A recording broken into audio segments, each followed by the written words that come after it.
Hello, this is Wake Up Call with Corinna, and we are here at the Crystal Shrine today. And I hope you've all been well. I was kind of blown out yesterday. Ugh. We'll talk about that a little bit later, maybe. Anyway, there's a lot going on. Too bad the news is boring, right? Oh my gosh. So today's conversation is a reminder and a wake-up call about selfishness and ethics, personal ethics. So let's tackle the ethics part first. So I had a reading today, and that's part of why this conversation came up. So personal ethics. So there's a requirement of us to feel whole about our choices. I talk a lot about confidence, and confidence is absolutely necessary. The other side of confidence is self-trust and personal ethics. And it isn't unfamiliar to hold yourself in shame for choices or bad decisions or whatever, especially if they affected somebody else. However, at some point, it's important to let that go, refresh, reboot, and start again. Which is why self-care comes in. So the personal ethics part is the understanding that we are constantly shifting our thoughts about what we think and feel about certain topics, our lives, our relationships, our actions, etc. At least that's the goal. Because if we really want human evolution, that's a must. Okay? We can't get stuck in a sheep mentality, just being part of the flock, right? Part of the status quo. For one reason, because that's typically comes to a head at midlife crisis at some point. And the poop's going to hit the fan eventually if we're just kind of lemmings going along, not really having our own thoughts or feelings about things. So the other side of that is the requirement of validation. We all, as humans, need other people to say, hey, you're doing a good job. That's kind of how we're raised, right? It's how we're taught to know that we're on track, or doing well, or approved of, etc. And in the points in our lives, there are times where we want to buck the system. This is what adolescence is all about. And there are times when we need to know that we fit in. That changes all the time, all the time. When you're in a personal growth and you're holding up an understanding of your own personal ethics, you may lose relationships, you may let go of people in your life that have been around for a really long time because they don't fit, match, or agree with your life. All growing pains and all necessary for growth to happen. So the other side of personal ethics is, and validation is, you may not get it. You may not get validation for a decision you're making, or a choice, direction that you're going to take on your journey of your life. You may not get it at all from anybody. So here's the thing. You don't have to. You really don't have to. It only becomes really, really, really a problem when we hold anger and judgment that other people are not validating us. So that's really where the caution lies. So pay attention to how much validation you're asking for. I always joke, I don't know if I've said it out loud. I think I've said it out loud, but in my work and in my practice, the most difficult thing is, because I come up against people's self-trust, it is not unfamiliar for the client then to go to everybody in their life, including their manicurist and hairdresser, to ask them their opinion about their life. So that's really frustrating. But it's also sort of what we're used to doing. So when you're making a big shift, contain yourself. Don't ask everybody their opinion, because you don't even know what you're necessarily considering. And so all the input will just scramble you more and maybe cause more anxiety. If you have anxiety, you're not going to make steps towards what you're listening or considering doing. So the suggestion then at that point is go to a few people of different backgrounds to get input, but not to make a decision for you, okay? Just for input. And keep your mouth shut and just listen. Ask questions that are less looking for answers for yourself, but more looking for information, kind of doing research, like if you were doing a research paper or an interview about a topic or something.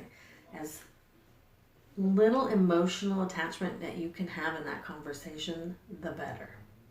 Okay? So that's personal ethics. So now let's go to the selfishness part. So there are, I'm thinking back on the session and what it was that was important to talk about.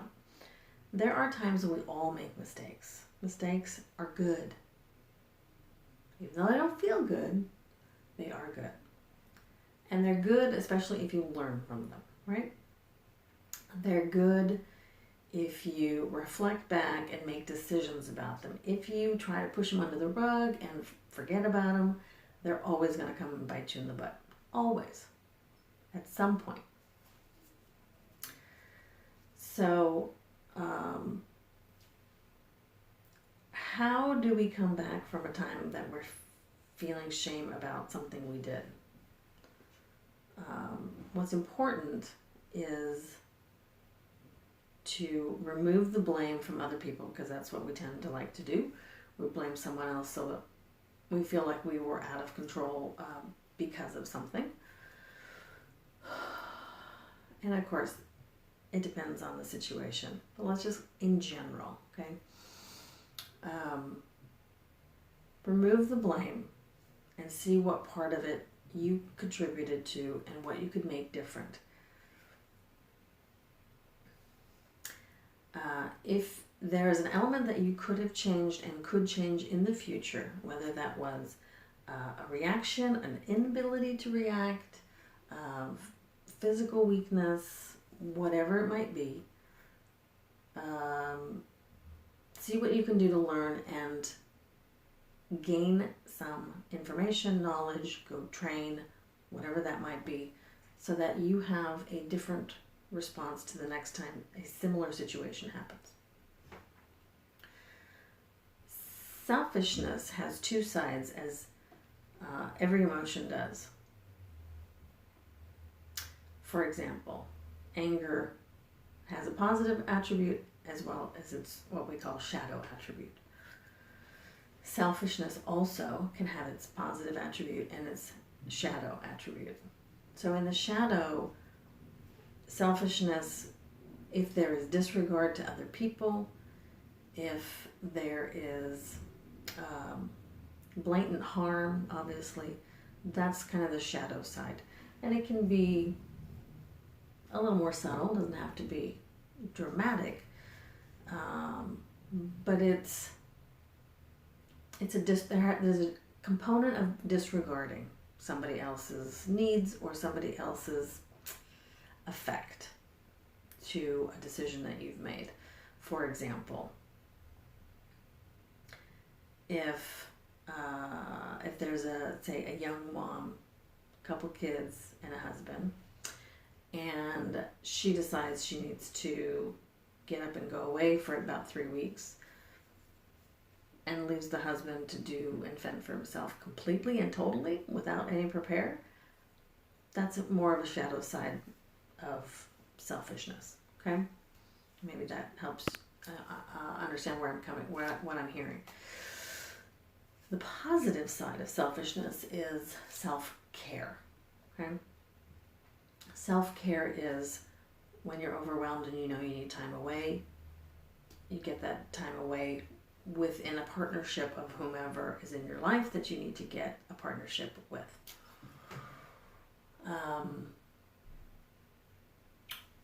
Taking the exercise class that you know is beneficial for you, right? That's self-care. And doing it out of self-care as an intention versus doing it out of have-tos. Have-tos are not self-care. Shoulds are not self-care. Okay? Those are obligations. Very different. So self-care is if you hear of a class that you're interested in. I did this last week. I needed to do some self-care, and I felt like this class was the best way to go, and it was great. Self-care could be going out to dinner by yourself, right?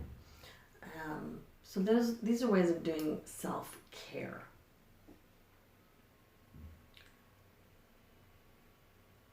When we have a goal to self-care, sometimes our old baggage will get in the way. And this is where we need to negate some of our bad decisions. Our regrets. Okay? Regrets suck. They suck. They suck the life out of our energy. They suck the life out of our hearts. They suck the life out of our brain and our guts. You know, we need all these things to work well to have a healthy life. So if you're having regrets and that gets in the way of self-care, here's some things you can do. Processing can look in different ways. It has to make sense for you. But the release is important. Now, the release may have to be done gradually, meaning you'll have to do the process a few times.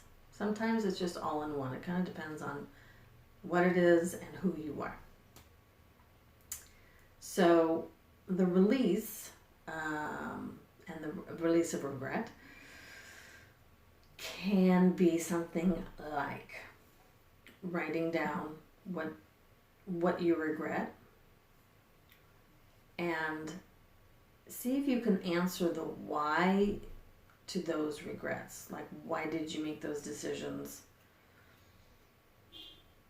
And if you don't have an answer to that, when you get done with writing them all down, look and see if there's something common. If the commonality is that you felt out of control, see if you're blaming yourself. If you're blaming somebody else. If you're holding resentment or regret towards somebody else. There's all these steps and stages. You want to get to like the heart of what's going on, which is really the basis of my work. The goal is to get to the heart of the topic. And generally those topics recirculate and recirculate and recirculate. It doesn't matter the subject, they just keep recirculating these issues. So you can write them down. See if you can answer the why or the reasoning because of money, whatever, okay?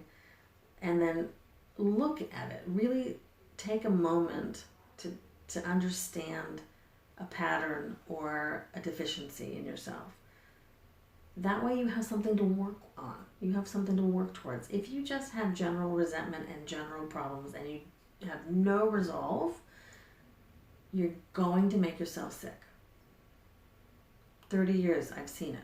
35 years, I've seen it. Okay? It will land somewhere. I promise you. And I don't want that to happen. This is why these sessions are called wake-up calls. Not just for you, but also for me as a personal reminder, because the information that I get is for all of us, and I want to share it. Okay? So have that process, write it down. Once you're done writing it down and you look through it, then you can, across the top in a very bold marker, say, I get it, I'm done. And burn it. Okay? Now, there's a couple ways you can burn it. You can either carefully and safely burn it in a fireplace, burn it in a metal bowl somewhere outside. You can also fold it up, put it under a blessing candle. It's one, a candle of any sorts actually, and let the candle burn down all the way. Do your best not to have to interrupt the candle. So it has to be safe, has to be secure, watch out for pets, all that stuff, right? So that's definitely one way to do it. Another way to do it would be, I typically think of artistic ways of doing it. Let me see another way. So that's a little bit more mental. Artistic way to do it, if you like to doodle, would be to make a shape of a body, right? The arms and the legs. And that's you. And you say, where am I holding all this stuff? What do my insides feel like when I think about this? And you color in whatever area. Don't think about it too much. Just make it more intuitive, automatic, right? What colors do I feel like when I have those feelings and regrets in my mind, in my body? And study that and take a look and see, is that symbolize something going on in your body already, right? So you know where you're holding it. All this information is useful. When you're done with that, ask yourself, what is the purpose of me holding on to this? Holding on to my personal shame, holding on to my lack of forgiveness. What's the purpose? Because if you haven't let it go, it has a purpose, even if that's negative. Okay? That's the way the mind works. So, what is the purpose of me holding on to this?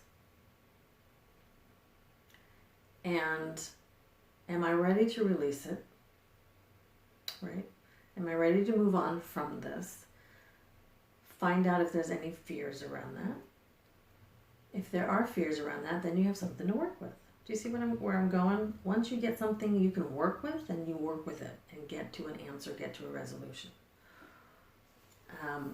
When you're done with those, and there's no time frame, however, be careful you don't linger, because that's a function of not admitting that you're ready to let it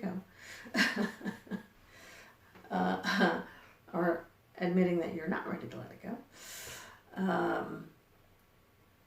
Then you can also take that and exit out with the color that you would want to replace, a color that you would want to replace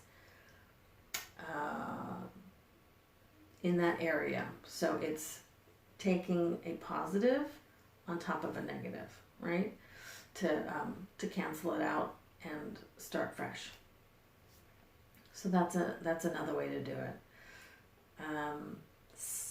Depending upon what it is, some people need to do something more physical. I often suggest axe throwing. I often suggest pistol shooting. I often suggest a batting range, depends on the person, or just hitting a tennis ball in a court. Sometimes the physical aspects are required within the resolution of what's going on. And there's no right or wrong. You may need all three. Who knows? You may need more than three. Just be mindful of how much is moving versus how much you're keeping. All right? Yeah. And if you need more suggestions on ways that might work better for you, give me a call. I love nothing more than to come up with ways for helping people release their stuff. Okay. So I think that's it. So we talked about personal ethics. We talked about we didn't talk about self-approval, but it was kind of inherent in that seeking approval of other people, of your actions. You may not get them. And so it's necessary that you have your own approval. I've lived my life salmon upstream my whole life, okay? And I'm grateful that I have some appreciation of the people around me who allow that to happen.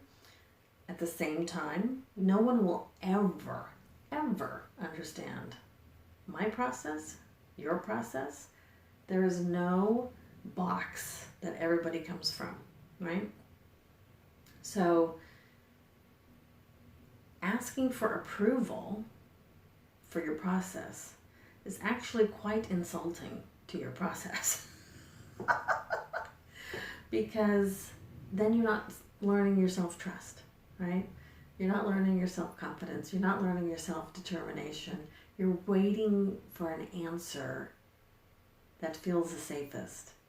That may not be the point. So,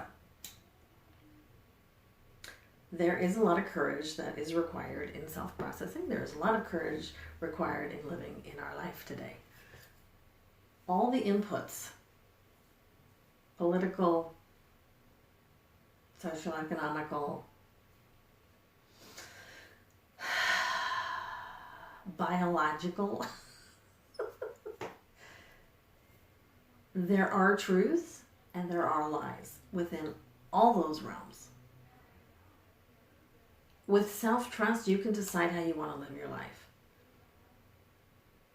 Without self-trust, you're always going to feel vulnerable. That's kind of the nitty-gritty, okay? So, I want to support you with your self-trust and your self-determination. And I don't have to agree, even as a practitioner, I don't have to agree with the person that's in front of me.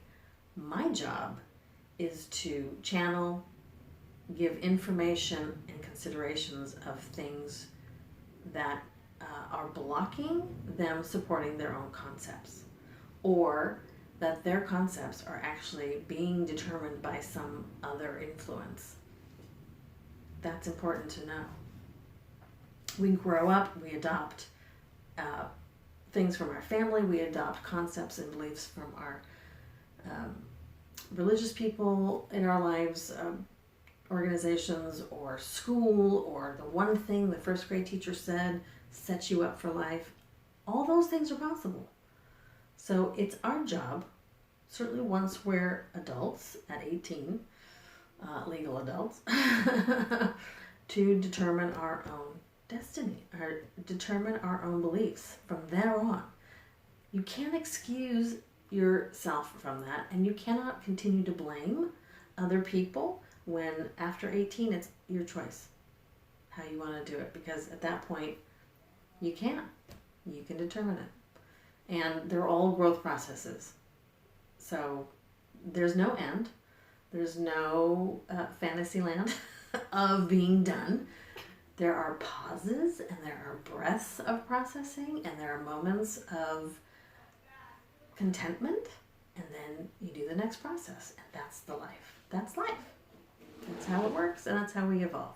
So let's make it fun. Let's make it enjoyable. Let's get rid of this excess stuff, because this excess stuff makes us sick, and then we're vulnerable.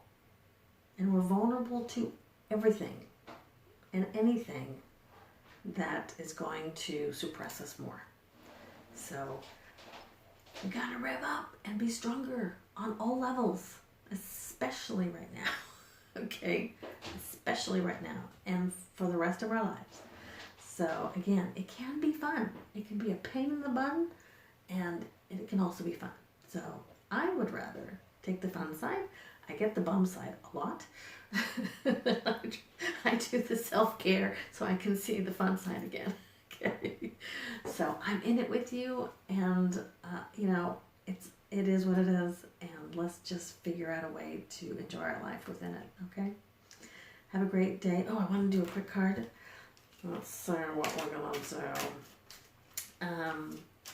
I love these cards because they are non-traditional, and they're artist stack, which I love, and they really allow for me to hear the interpretations of how they fit. So let's see what it is.